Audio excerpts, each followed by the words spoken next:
If you're searching for the fastest way to learn the Arabic language and you are tired of feeling lost, overwhelmed, or stuck in endless grammar explanations, this video is for you because I will teach you how to learn the Arabic language as fast as how I tie my turban before I talk to you. You know, most people who try to learn Arabic never fail because Arabic is hard.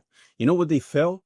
Is because they start in the wrong place with the wrong things. In this video, I will take you deep into the classical scholarly books and extract for you clear guidance from scholars like Ibn Faris, like Ibn Khaldun, to answer one critical question. How should you start learning Arabic if you want real progress as fast as possible? This is not theory, this is not modern guessing.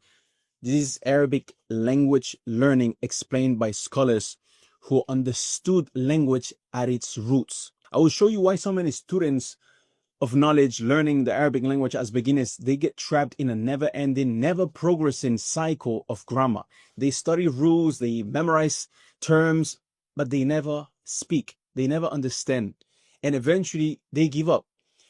Instead, you will see what scholars themselves emphasize first and how to build Arabic step by step until you can understand the Quran and the Sunnah directly without a translator. That's our goal as Muslims.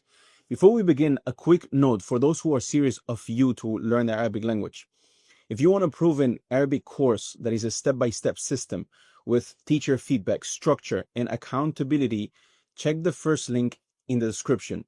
There you will also be able to see Arabic stories from our students at Al-Andalusi Institute, how they learned themselves and how at one point they started and right now they are at a point where they're able to read, to listen, and more importantly, to understand the Quran on their own.